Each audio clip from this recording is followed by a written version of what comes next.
Selassie, bless you. Rastafari say, never give up all of your day. Yeah, move to your goal if you want make it. Nobody make nobody tell you say you can't get it. Cause when you want to, you nobody can take it. Them a got tired of me face, till them can't take it. 98 when me get me break, me know the journey long, but me never lose the faith. Me give thanks and praise to the boots me lace. Heart I love me say, when we go through the gate and set the pace. I saw me get the honor, me keep the ball in the net. I saw me score the bomber. Me come for big up Pepe, then me have to big up Tapa. Big up Lico Bibi, then me have to big up Nana. All time boy go down to Mexico to make them stammer. And that's how we get the strength for rise the reggae banner. Peter Cargill and Shorty shoulda still there. The whole world know them and they has two great players. Reggae Boys and Bolton Wanderers legend Ricardo Bibi Gardner is to be conferred with OD on National Heroes Day. There's so much to get into about the legend. I'm just going to get right into it.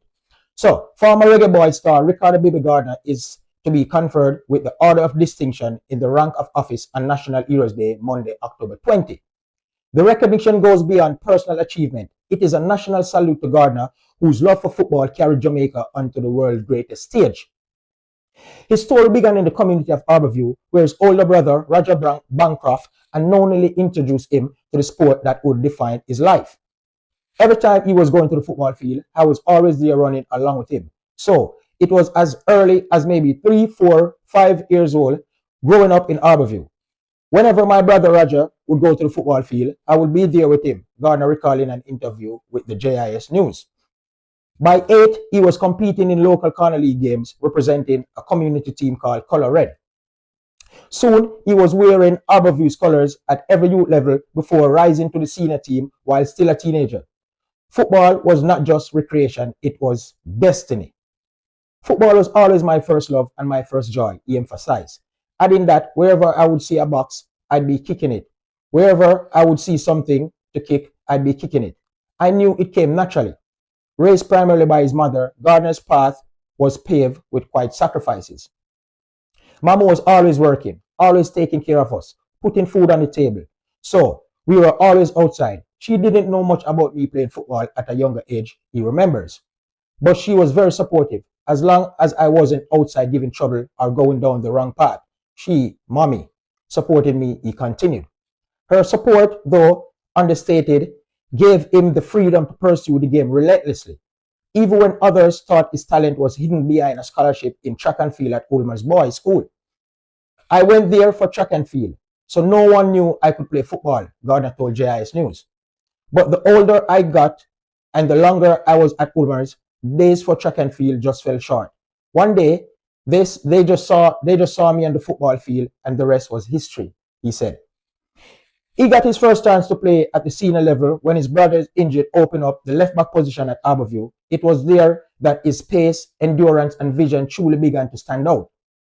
From excelling in club football with Arborview, he progressed to Jamaica's under-20 team, and by 1997, he earned a spot on the Reggae Boys Jamaica national team senior squad.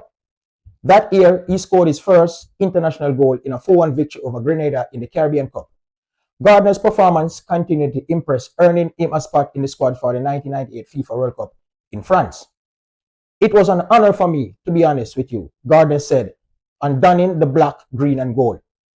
We wore the shirt with pride. He met lifetime friends. It was a dream come true for any youngster growing up. And then creating history for not only Jamaica but the Caribbean, the first English-speaking country to ever qualify for the World Cup, he added.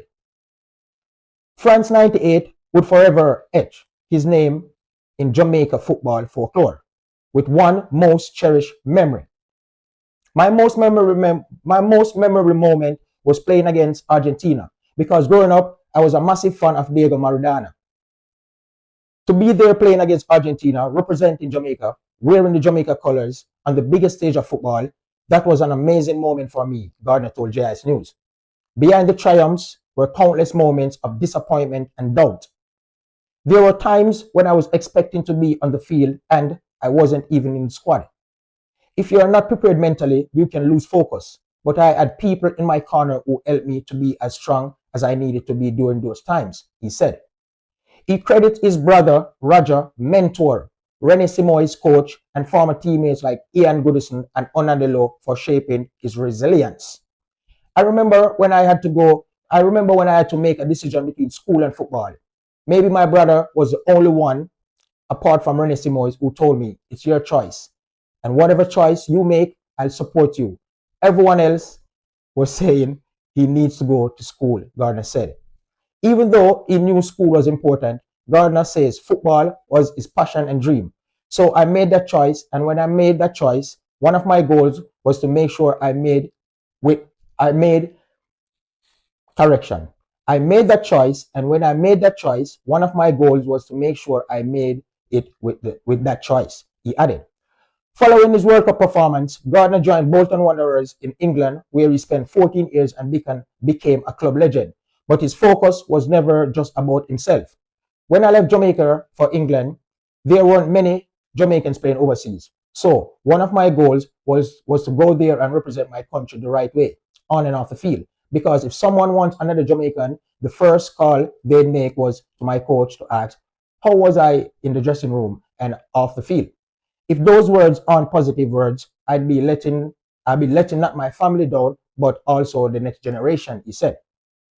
That sense of responsibility towards Jamaica, towards Harbourview, and towards the next wave of players defines Gardner's legacy. It's good when someone can look up to you and identify themselves with you, he reflected. So they knew it's not impossible. Nothing is impossible, he told JIS News. Now, living in England with his two youngest children, Gardner shares his experience and mentors them as they explore their own paths in football. He offers this piece of advice to young dreamers everywhere. First, I will tell them they have to dream and dream big. But while it's good to dream, you always have to work every single day to achieve those dreams. You have to work hard. You have to be disciplined. You have to be ready to fail. You have to be ready to be disappointed and ready to bounce back, Gardner said. He likening it to Jamaican kitchen staple. It's just like cooking rice and peas. You need the right ingredients. If you don't have the right ingredients, the rice and peas will be off. And if you don't have the right ingredients for football, discipline, hard work, patience, it will be difficult, he said. As he accepts the national award, Gardner remains grounded. Brother, I be a goosebump. I take my body reading this article, brother. Literally, just goosebump all over. Remember, I'm an Harbourview former player, brother. And when I just joined Harbourview as a youngster, as a 13-year-old, Gardner just got called up in the senior squad, Jamaica senior squad. And about to get contract and all of this. So when I just joined Harbourview, him been gone. He never was there. But knowing that he is a player of Harbourview when I just joined, and watching the Reggae Boys at the time, because none of the games them miss me, during 98 World Cup campaign. None of the home games them at stadium don't miss me. So we watch Gardner firsthand with the naked eyes as an 18-year-old playing. And Gardner was the best 18-year-old in the Caribbean at the time. Now, I always hear that story say his bigger brother who used to play for Harbourview, play left back, got injured, and him go in and replace him, and the rest are history, as them say. No, it's the same thing happened in the national team. Gregory Messam got injured, and Gardner getting spot, and the rest is history, as them said. No, there was a little line in the article that says that football wasn't just my life, it was my destiny. And it was his destiny. Because this man, Chance, came in Harbourview because his older brother got injured. And luckily, he played the same position as his older brother. And him go in the position and him just never look back. The same thing happened to for him in the Reggae Boys, where Messam got injured and him get the chance and him just never look back. No. Always I say, these youngsters go overseas or anywhere in the world, whether him come from Africa, anywhere in the world, and him leave him hometown as a youngster, 15, 16, 17, 18, just as Gardner who leave as an 18-year-old. Going in a different country, different everything, without a family and anyone to support you. Gardner do it. And him make it through. So, that shouldn't be an excuse for say, oh, I'm in a different country, I'm in a different league, or no. If the general can do it, then anyone else can do it, brother. The general do it from a humble beginning and still humble. If you know him personally, he's one of the most humblest person, brother, you can ever know on planet Earth. Very humble and modest. Brother, may I tell you, may I do the article right now, I'll be a goosebump, brother. May I tell you, I swear. So, it was just destiny, as the general said. Just straight destiny. So this award he is about to get, which he is about to achieve, very, very, I don't even know if to put word in perspective for this award. It's well achieved, well deserved. And there's many more awards to come in general, and many more awards to come.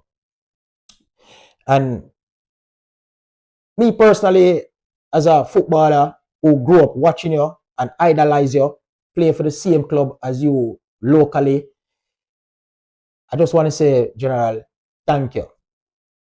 Thank you for paving the way for many of us Jamaicans. Some go on and never make it as you, and it's just sad. I stated in a video before that if Leon Bailey want to stay at the highest level for the longest while, he need to ask Ricardo Gardner and Ricardo Fuller the blueprint to the success of staying at the highest level for many years. And they will tell you it will take a lot of hard work, a lot of sacrifice, dedication. And you say it in the article. You said it in the article, my general. You said it. So, if I was playing football at this moment as a Jamaican and I'm a youngster, knowing Ricardo Gardner, I would have to hold a couple conversation with the general and ask him a couple stuff, you know. I would ask him a couple stuff, knowing him walk the walk so he can talk the talk with me. I personally would have want some advice from the general. That's just my opinion. If I was still playing football at the moment and I was be a youngster in Jamaica, of course, I would have to ask the general for some advice and some knowledge, you know. But as I said again, General, thank you for everything you have done for the football and for we Jamaicans. And your story and your journey and your story has paved the way for many of us Jamaicans glory. And I just want to say again, thank you. And this achievement is well honored, is well deserved. Thank you, my general. Heart of love every time. Peace.